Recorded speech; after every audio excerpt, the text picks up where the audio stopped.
presentation today is about two sisters, born to the Catholic monarchs Isabel and Ferdinand. Both will become queens in their own right, but both were deceived by the powerful men around them, and neither got to rule. Controversial questions still remain today over both Catherine and Juana, and we will attempt to answer those somewhat.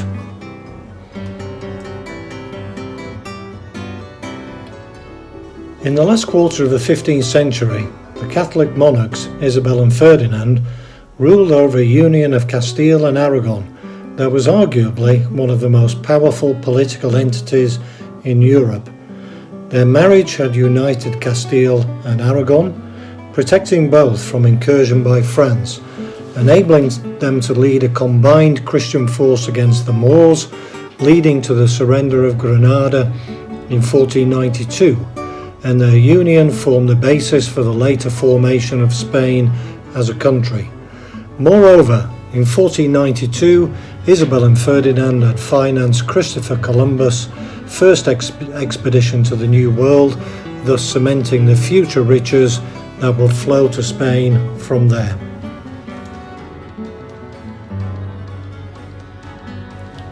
If we look at the geopolitical situation in Europe in the 1500s, you can see that the Spanish monarchy controlled Naples and the trade routes to America. The Philippines would be conquered in 1565, and Flanders, already an ally through marriage with the Habsburgs, would join with Spain as one entity in 1556. The Habsburgs were always close allies of Spain. They controlled the Holy Roman Empire and had recently absorbed Hungary. England was still settling down after the end of the Wars of the Roses, and it only emerged as a significant player after the defeat of the Spanish Armada in 1588. Despite having the largest standing army in Europe, France was torn between the monarchy's desire for centralisation and the nobles' wish to retain power. Portugal was isolated on the fringe of Europe and saw its opportunities more overseas in South America and West Africa. The union of Castile and Aragon, through the marriage of Ferdinand and Isabel, forming the basis of the Spanish monarchy, had benefited enormously from the earth-shattering events of 1492. Firstly, the surrender of Granada and final defeat of the Moors in Spain. This gave them an enormous amount of leverage with the papacy and in turn with the other Christian states of Europe. Secondly, later that year, the discovery of the New World and consequent wealth that flowed into the royal coffers. Around this time, though officially still a union of Castile and Aragon through marriage, other European countries started to refer to the peninsula as Spain, an anglicised version of the Roman term Hispania.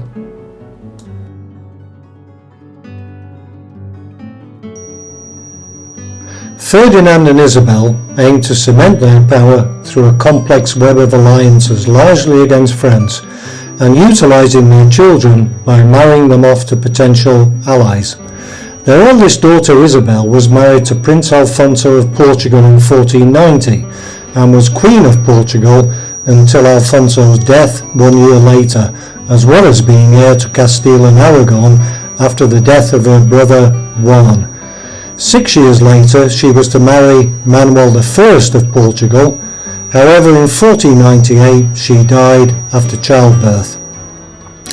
The first son of Isabel and Ferdinand, Juan, was in April 1497 married to Margaret of Austria, daughter of Maximilian, the Habsburg Holy Roman Emperor. Juan, however, died of fever in Salamanca in October 1497, and consequently, Juana, his younger sister, now became the heir and Princess of Asturias when her older sister Isabel died the following year. Maria, the younger sister of Juana, would in 1500 marry the widower of her sister Isabel and become the Queen of Portugal. They had 8 surviving children, one of whom became King of Portugal, and a daughter who was the Holy Roman Empress. Catalina, or Catherine as we know her better, was first married to Prince Arthur of England and then to his younger brother Henry after the death of her first husband.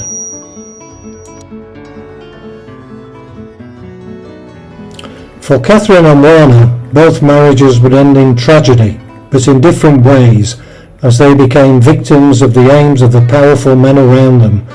In Catherine's case, there was only one man largely to blame, her second husband, Henry VIII of England, although his father, Henry VII, had his moments too. Juana's case was a little more complicated, as being the heir to the crowns of Castile and Aragon made her a target for intrigue from her father, Ferdinand, and husband Philip. After their respective deaths, her son Charles, who inherited the Habsburg titles and became the Holy Roman Emperor, as well as the King of Castile and Aragon, continued to victimize her.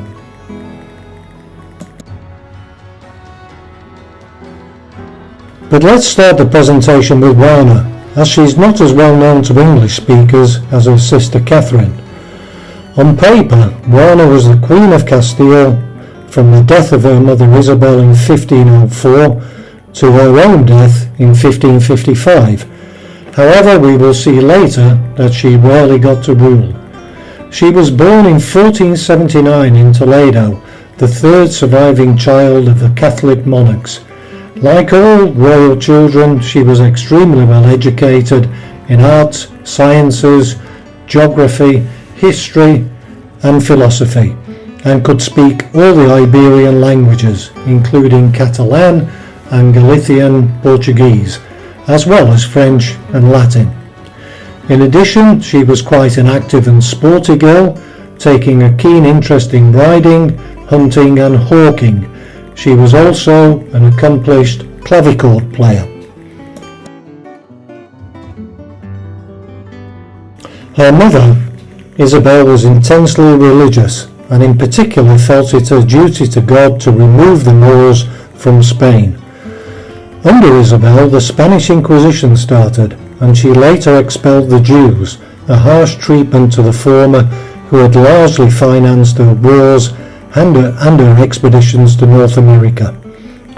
The expeditions of Columbus, at least at first, she regarded as being missionary expeditions aimed at bringing the Christian faith to the native people. But Juana, however, never showed the same level of religious devotion, and according to some sources was brutally punished by her mother for her more moderate faith. This was later cited as evidence of Juana's insanity. According to the letters of the gentleman of Ferdinand's bedchamber, Juana was subjected to a torture method called la cuerda, which involved being hung by her hands. You can see that in the picture bottom left on the screen. In 1496, at the age of 16, Juana entered into a proxy marriage with Philip of Austria, who was based in Flanders, son of Maximilian I, Holy Roman Emperor. Shortly after Philip's birth, the King of France suggested a girl had been born, not a boy, and his step-grandmother, Margaret of York, held him aloft in public to clearly show he was a boy and put the record straight. Philip had acquired his nickname from the next King of France, Louis XII, who exclaimed on meeting him, "He is a handsome prince," giving rise to his famous nickname, Philip the Handsome. Perhaps this latest King of France wanted to correct the errors made by his predecessor. The political marriage between Philip and Juana came in the form of a two-part deal with Maximilian I, the Holy Roman Emperor, who agreed to marry his oldest son and heir Philip to Juana and his daughter Margaret to Juan, Juana's brother. And remember, at this stage it was Juan who was the heir to the kingdoms of Castile and Aragon, not Juana.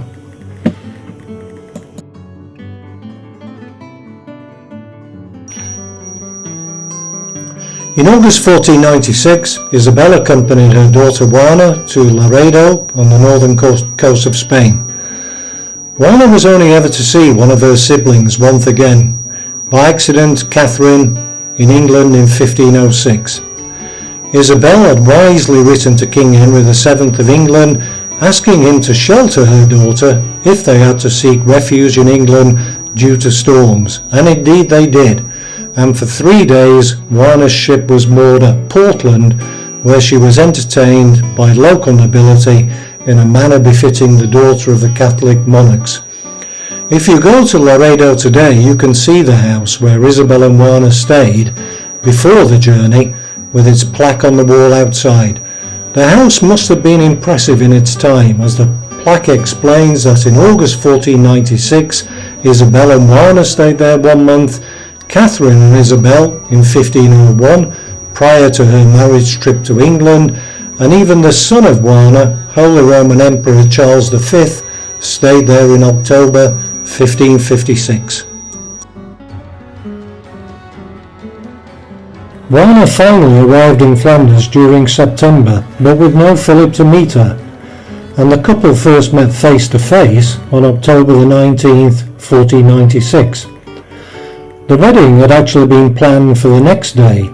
However, it was lust at first sight for the couple, and Philip demanded that the priest bless them on the spot, and then the couple made their way to their private chambers, only to reappear the next day for the official ceremony. Whilst the marriage had got off to a great start, in contrast to what Catherine would experience, Juana's fatal attraction to Philip was in the long term to prove her downfall.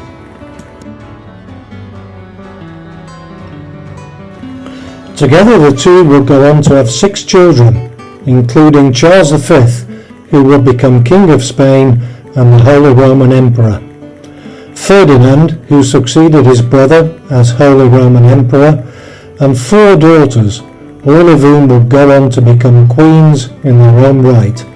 Eleanor, who was at various points Queen of Portugal and Queen of France, Elizabeth, the Queen of Denmark, Maria, the Queen of Hungary, and Catherine, who married the successor of her sister Eleanor's husband to become the Queen of Portugal.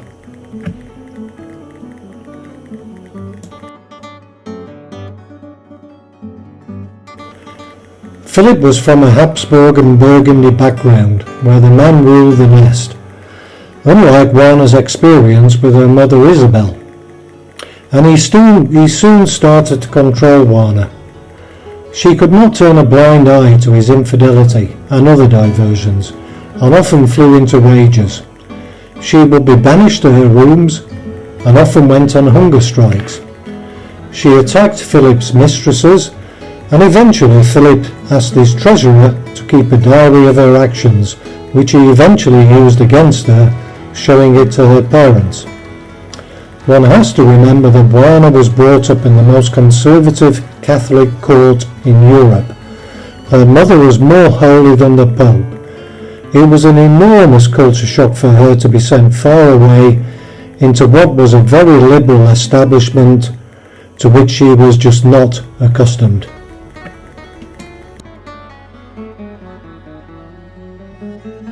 The story of Juana formed a small part of the Spanish national TV series Isabel, which was then followed by a mini-series telling the story of Juana and Philip in more detail, called La Corona Partida, the Divided Crown. You can actually find it on Spanish Netflix, but unfortunately with only Spanish subtitles. However, there is a YouTube channel called Isabel in English, and on that channel you can watch various clips from both series with English subtitles.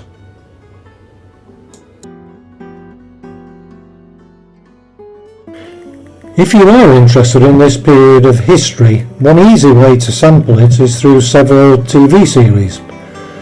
Often they are not 100% historically accurate, but they do offer an entry point into then studying the period further.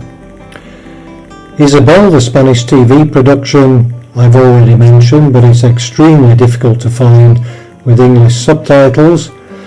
The follow-up, going more into the detail of the lives of Philip and Juana, La Corona Partida, is on Spanish Netflix, but only with Spanish subtitles.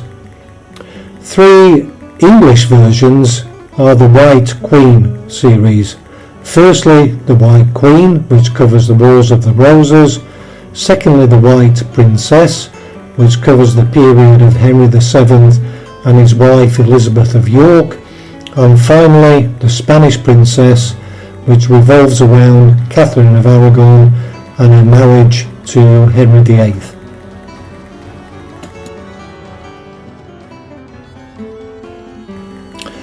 Juana was never groomed for statesmanship by her parents because she was third in line to the throne of Castile, behind her brother Juan and her elder sister Isabel, who both died.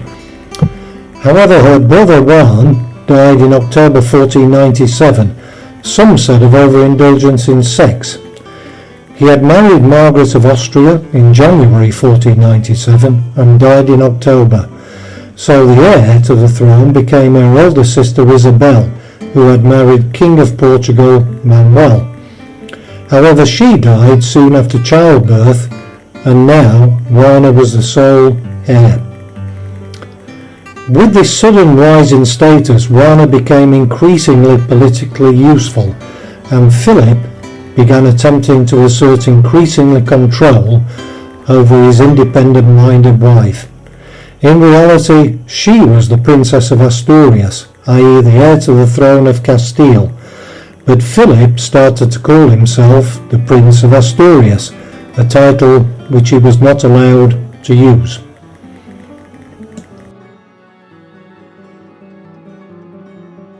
Going back to Juana's brother Juan, who died in 1497, it's interesting just to take a closer look at him. He was the first son of Isabel and Ferdinand, and heir to the thrones of the 2 kingdoms. It was arranged that he would marry the sister of Philip the Handsome, and the ships that took Juana to Flanders actually returned back to Spain, bringing Margaret to her wedding in Burgos in 1497.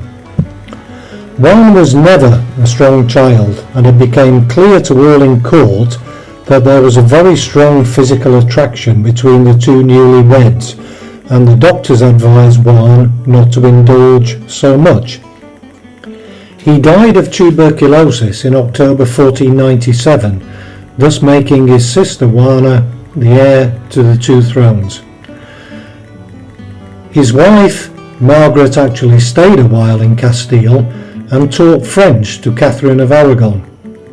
After her return to Flanders, she ruled the Habsburg territories as regent for Charles, the son of Juana, until she died in 1530.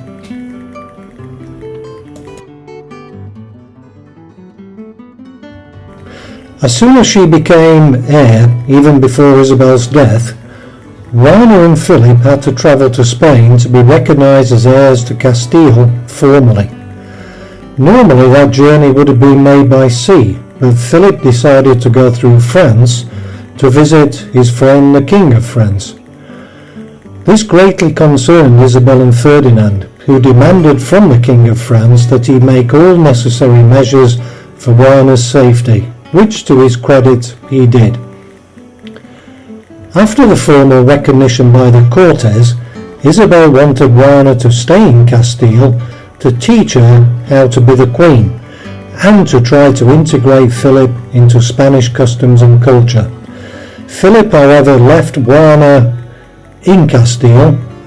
She was pregnant by this time with their 4th child, but eventually Juana decided to follow him back to Flanders. She found him there with another mistress, and after an enormous tantrum, Philip declared her insane.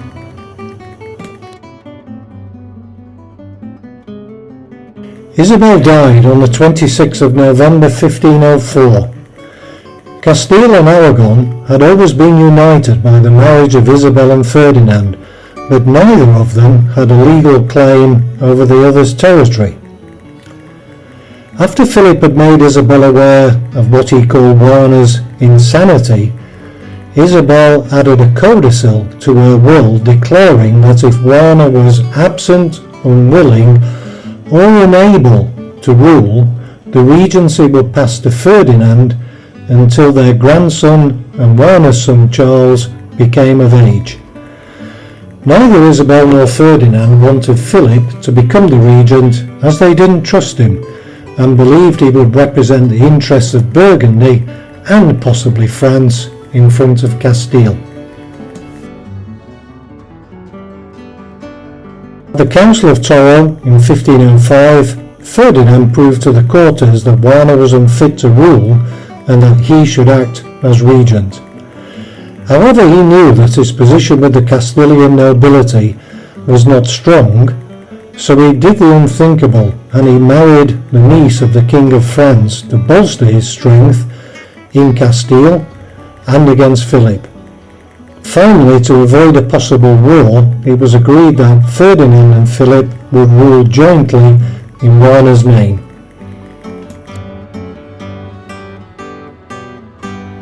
In January 1506, Juana and Philip sailed from Flanders to Spain to take up their rule in Castile. They ran into a terrible storm and their ship was forced to seek shelter at Falmouth. Word soon reached the English king, Henry VII, who invited just Philip to meet him. Philip duly proceeded to Windsor Castle, where he was met by Prince Henry, who was by this time contracted to marry Juana's sister Catherine. Juana followed later, and they were entertained by the English royal family for several days before continuing their journey to La Coruña in northern Spain. This proved to be the one and only time that Juana would meet any of her siblings after leaving Castile for her marriage in Flanders. The picture bottom left on the slide is of a fabric of pomegranates later sent by Juana and Philip to thank the people of Dorset for their hospitality during their forced landing. It still hangs today in the Church of St Mary's in Charminster in Dorset.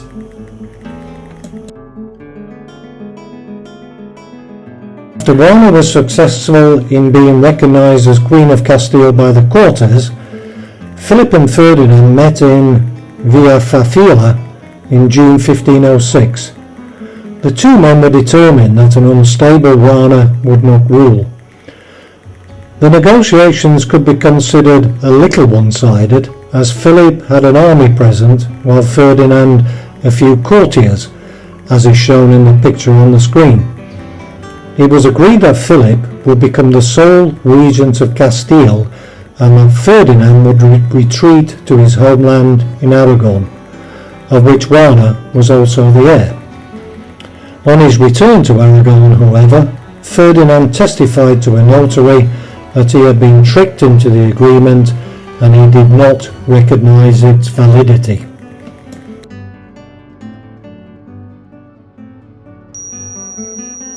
In September 1506, Philip fell seriously ill in Burgos. A pregnant Juana hardly left her husband's side. Within 6 days, Philip the Handsome had died at the age of 28.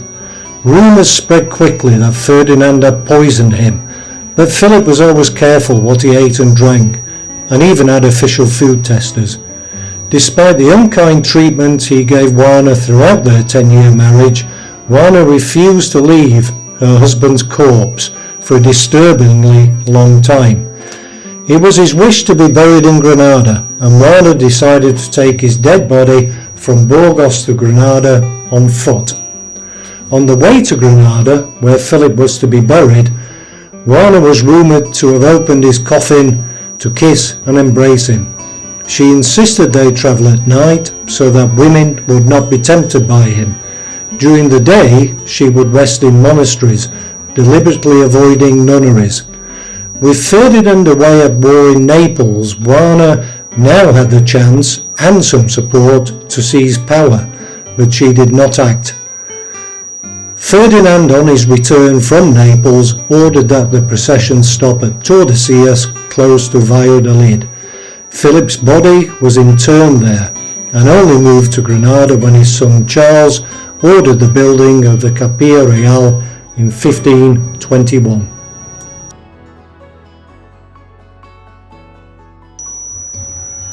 Ferdinand took power from Juana in July 1507, dismissed his daughter's loyal supporters, and ordered Juana to be confined within the royal convent of Santa Clara in Tordesillas, along with her youngest child Catherine. He visited her only twice before his death in 1516. She corresponded regularly with her sister Catherine in England. From reading Catherine's letters, it was obvious that Catherine did not regard Juana as insane, despite Ferdinand, in his letters to Catherine, continually asserting this. Shut in a house with 2 rooms. In the past, Juana had travelled throughout Spain with her parents, was present at the surrender of Granada in 1492, had lived in the Burgundy court, had visited the English and French royal families. Now she was a prisoner in 2 rooms.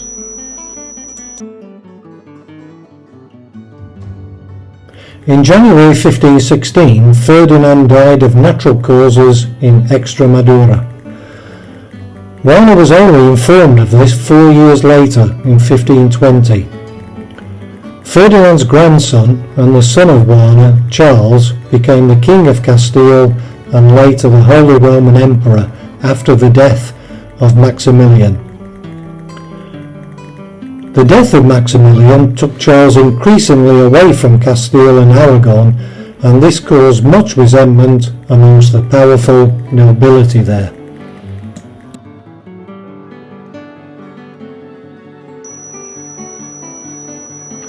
In 1520, unhappiness with Charles led to the revolt of the Comuneros, caused by suspicion of the Inquisition, the influence of Burgundy, high taxes, and unhappiness with Charles' foreign adventures. In Toledo, the rebels formed what they called a Holy Assembly, a Santa Comunidad or Santa Junta. They wanted Juana to be the figurehead for the revolt, and they attacked Tordesillas to free her. However, Juana would not betray her family and her son. She was sympathetic to the Comuneros, but did not sign any of their orders and waited for Charles' royal army to arrive and defeat them.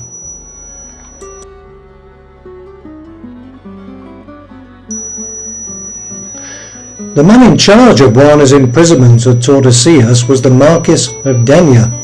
I thought it interesting to explore him in more detail, though in reality he had no connection with the town of Denia, he was just a title.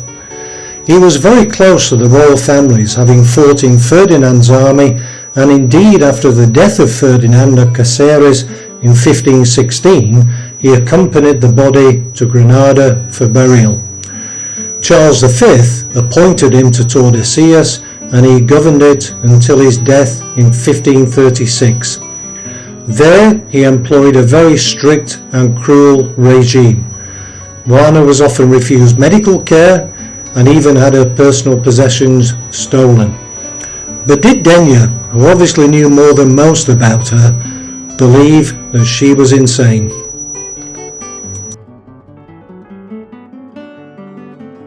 His correspondence to Charles V remains, and in that he rarely describes insanity, but often cautions Charles that Juana is a potentially dangerous rival. So he wrote, "We cannot allow her to talk to anyone because she can convince everyone." And further, "I have told the Queen her father is alive, because whenever anything is done to displease her, I say the King orders it and commands it." Denia isolated her by stopping her regular visits to a local convent and refusing nobles and other associates from visiting her. It was clear there was a conspiracy to keep her from public view.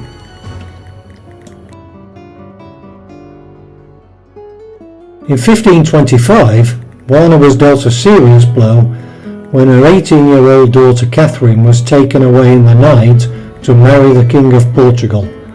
Juana sank into a deep depression and would spend the next 30 years until her death a virtual prisoner in a ruthless regime governed initially by the Marquis of Denia.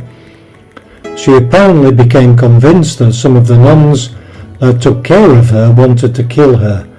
Reportedly, it was difficult for her to eat, sleep, bathe, or change her clothes. She survived the death of her husband Philip by 49 years, but during this long imprisonment was rarely visited by her son Charles, but he did manage to include her image on coins of the realm. You can see the image on the coin on the left of Juana and her son Charles.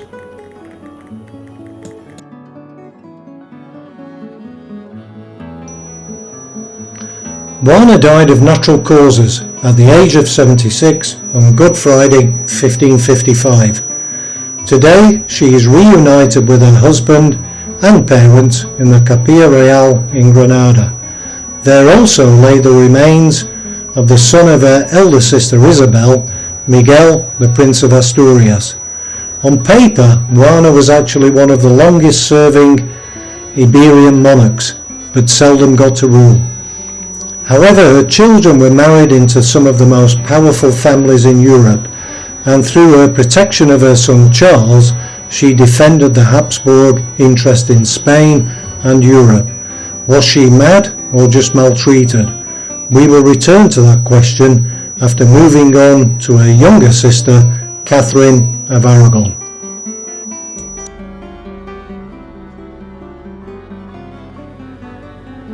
But before we do that, just a little on the Capilla Real in Granada. After the Catholic monarchs declared their wish to be buried in Granada, it was built between 1505 and 1517. It was originally part of the Cathedral of Granada, but now it is separate. Interred there are Isabel, Ferdinand, Juana, Philip the Handsome, and the grandson of Isabel, Miguel of Portugal, the son of her first daughter, Isabel. If you are ever in Granada, it's a must-see place, and it is right in the centre behind the cathedral and adjacent to the narrow streets of the Moorish Bazaar.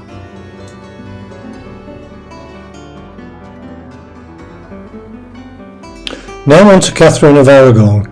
Catherine was born in Alcalá de Henares in 1485, the fifth and youngest child of Ferdinand and Isabel.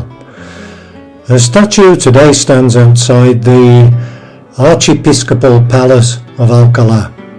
Her great-grandmother was Catherine of Lancaster, who was the granddaughter of Edward III of England. Catherine actually had a stronger claim to the throne of England than the King Henry VII at the time. Like her mother, she was deeply religious and loyal to the Catholic faith, which is an important point when we consider that Henry VIII's main argument to null their marriage later. She was well educated, spoke numerous European languages. Her name, incidentally, comes from her father, who was the King of Aragon, even though she was born in Castile. Her elder sister Juana, who was born in Toledo, had taken the title Juana of Castile earlier.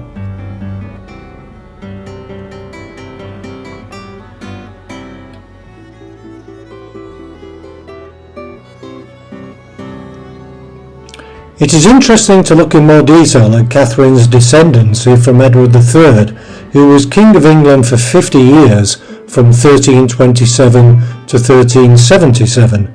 His son, John of Gaunt, had a daughter, Catherine of Lancaster, who in 1388 married Enrique III of Castile.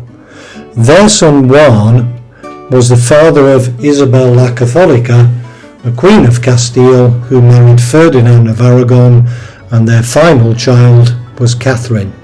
Henry VII, her father-in-law and father of the princes Arthur and Henry, was also descended from John of Gaunt, but not through a royal line, as he had to seize his crown in the Wars of the Roses. So Catherine had a claim to the throne of England by descent, whereas both her husband's rights had been acquired by war.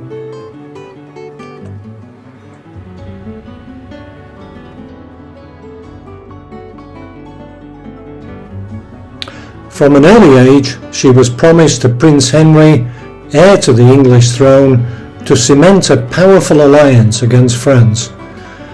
Her father was keen to bring together an alliance of European countries against France, particularly to help his struggle for the Kingdom of Naples. For the Tudors, she was a very good match, as they were a new royal family, whereas the Trastámaras of Castile were one of the oldest and most powerful in Europe. The couple were married by proxy in May 1499, and in 1501 Catherine set sail from La Coruña to England, sheltering briefly in Laredo from storms on the northern coast of Spain.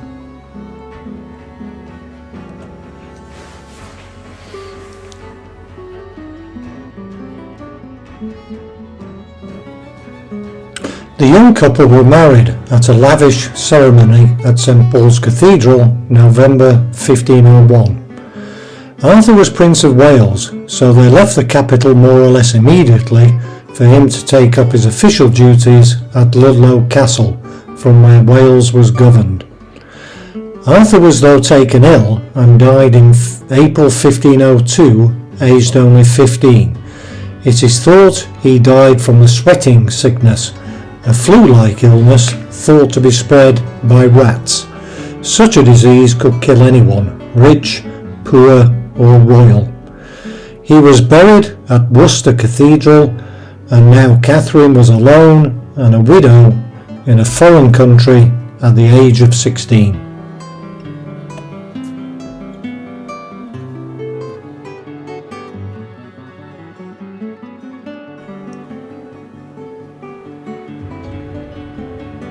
There were various issues to deal with after such an unexpected death. Firstly, the dowry. Half had been paid up front by Ferdinand and Isabel to King Henry, but the second instalment was due in 6 months. The Catholic monarchs, optimistically, expected Henry to return the dowry and give Catherine a widow's pension. The Spanish ambassador at the time to England was a little more realistic, with his quote, "If gold enters Henry's strong boxes, it never comes out again." After the death of Henry's wife in February 1503, it was suggested in some circles, but never from the king himself, that he could marry Catherine. Isabel and Ferdinand were very quick to put a stop to this rumour.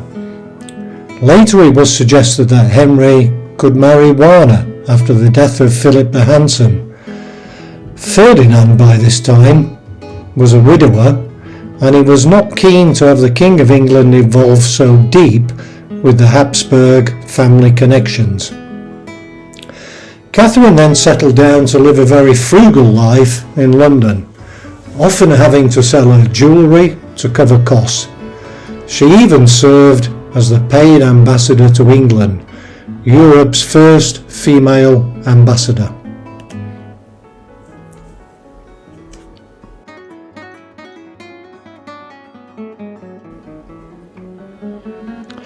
After the death of his wife, Elizabeth of York, when he was 46 years old, Henry VII began to search for a new wife. It was a European royal beauty contest from the finest families in Europe, and considered were Catherine herself, her elder sister Juana, Margaret of Austria, who you remember was the sister of Philip the Handsome and widow of Juan of Castile, and Juana of Naples. The lady in the picture is Juana of Naples. Henry actually asked to see her portrait, but then rejected her, a strange decision, and he never remarried and died 6 years later.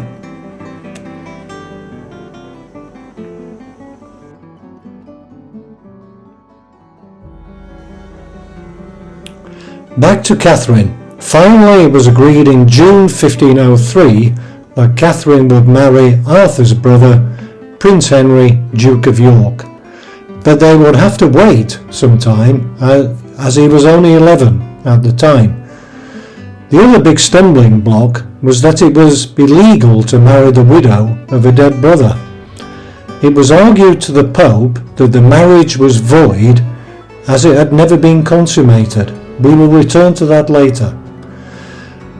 A draft agreement had been made for Henry and Catherine to marry as early as 1502, and it was signed in 1503 saying that the marriage could take place when Catherine's dowry was paid and when Henry achieved 15 years old. They were finally formally betrothed in June 1503. The death of Isabella in 1504 complicated things, as Henry VII allied with Philip the Handsome versus Ferdinand. By 1505 the dowry had still not been paid, and the king began to doubt that the marriage and the alliance would ever take place. Only in 1508 was it finally agreed, so this whole process took 5 years to come about.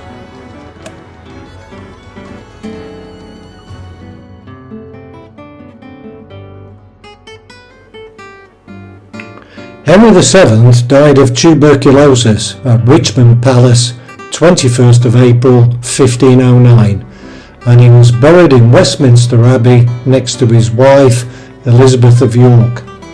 So on June the 11th that year, Catherine married the soon-to-become King of England, Henry VIII. She was 23, he was 17. 13 days later, the newly married couple were made King and Queen of England. These were happy days for Catherine, and she wrote as much to her father. Indeed, she was soon pregnant with what Henry hoped was a male heir.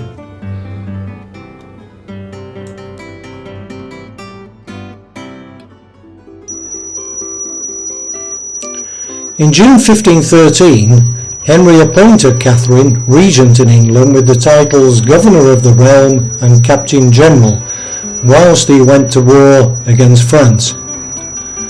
Taking advantage of this, the Scots decided to invade England, and in September 1513, Catherine ordered Thomas Lavelle to raise an army in the Midlands, march north and counter the Scots.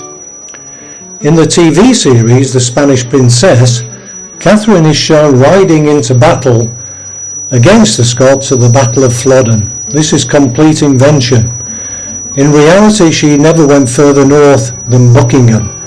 However, at Buckingham she did address the reserve army, and through this speech she won over the hearts of the people as well as the support of the nobility of England.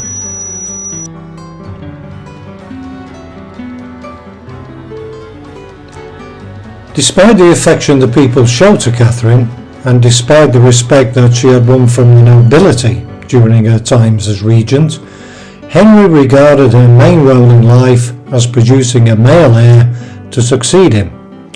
The tragedy of Catherine, particularly in comparison to her elder sister Juana, was her inability to produce a surviving male heir.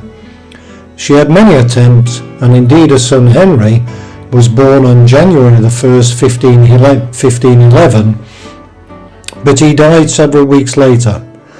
Her only surviving child was Mary, born 1816, who against all the odds eventually became Queen of England and Queen of Spain from 1553 to 1558.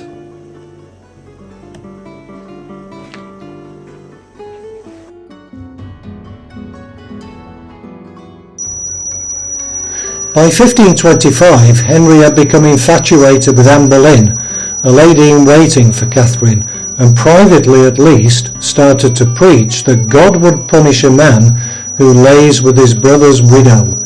He suggested that Catherine retire to a nunnery. She refused. Henry then sent an envoy to the Pope to try to get the original marriage annulled on the basis that his father but obtained it by deception. Coming away empty-handed, Henry now ordered Cardinal Wolsey to set up a special court in England to judge Catherine on the matter. The Pope stood firm, possibly influenced by Catherine's nephew Charles, the Holy Roman Emperor and son of Juana, but Henry ignored them all and banished Catherine from court. This effectively ended papal supremacy over the Church in England. In March 1534, a new Act of Succession was passed in England, effectively placing Princess Elizabeth, the daughter of Anne Boleyn and Henry, as heir to the throne, and declaring Catherine's daughter, Mary, illegitimate. The Pope then excommunicated Henry.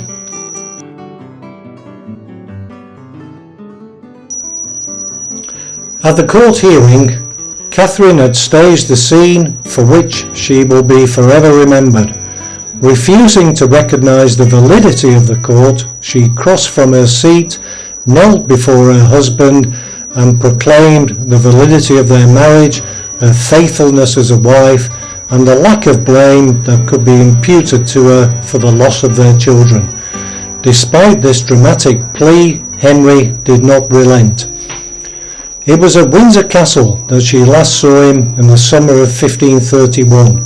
The royal court was in residence when Henry rode out hunting one day, accompanied by Anne Boleyn. He gave orders that Catherine was to leave before he returned. Catherine was removed from court and stayed at Ampthill Castle for 3 years while the divorce was debated. It was here she found out the decision from the English court that the marriage had not been valid, and Henry married Anne Boleyn in January 1533.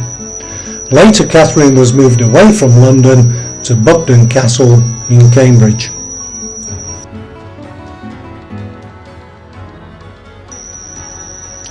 Catherine died on the 7th of January 1536 at Kimbolton Castle. On the day of her funeral, Anne Boleyn miscarried a male child, an interesting intervention of medieval karma.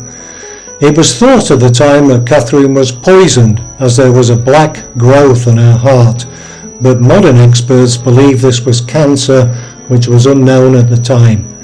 She was buried at Peterborough Cathedral. Her tomb still reads today, Catherine, Queen of England. Today, every year, Peterborough Anglican Cathedral holds a Catholic Mass to commemorate her death, an event normally attended by the Spanish ambassador.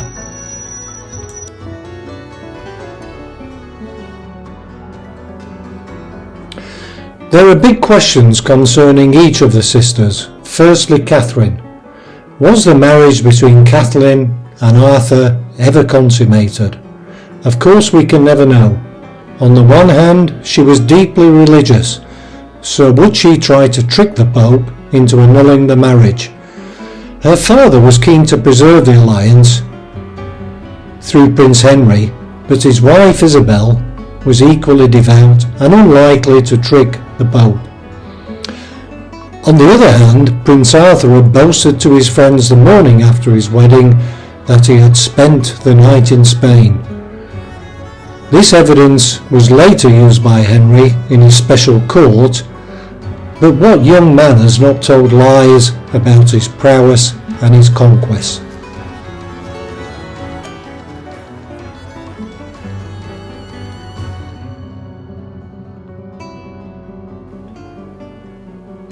Was Juana really insane? Despite being lost at first sight, Philip and Juana had a very lively relationship and could be regarded as being the Elizabeth Taylor and Richard Burton of their era. The move to Flanders was difficult for Juana as she came from a conservative, ultra-traditional Catholic court ruled by her mother and moved into a country dominated by men and with a more liberal outlook. Even royal women were expected to ignore the infidelities of their men, and Juana was very jealous of Philip's various lovers. Throughout her adult life, she was manipulated in turn by her husband, her father, and her son, all of whom craved what she possessed, the crown of Castile. Of course, for those men, it was very convenient to have her cast as insane and unfit to rule.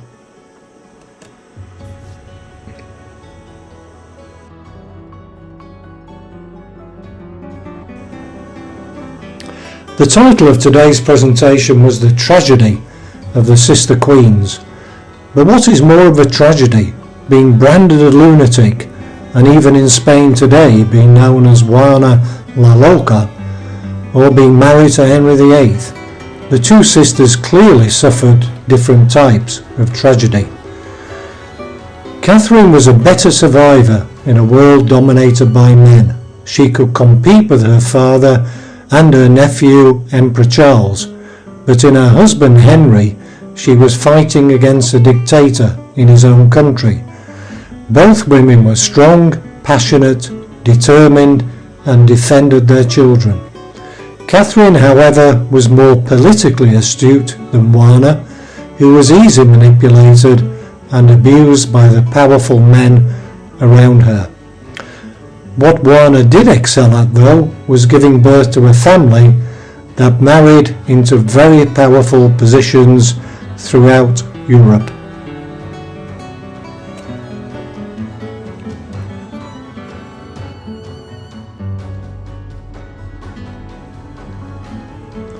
Now in this tree you can see, with Juana and Catherine highlighted in the centre, it was ironic that two of their descendants, Philip of Spain, the grandson of Juana, and Mary, the daughter of Catherine, would marry each other and sit together, albeit briefly, on the thrones of England and Spain from 1554 until Mary's death in 1558.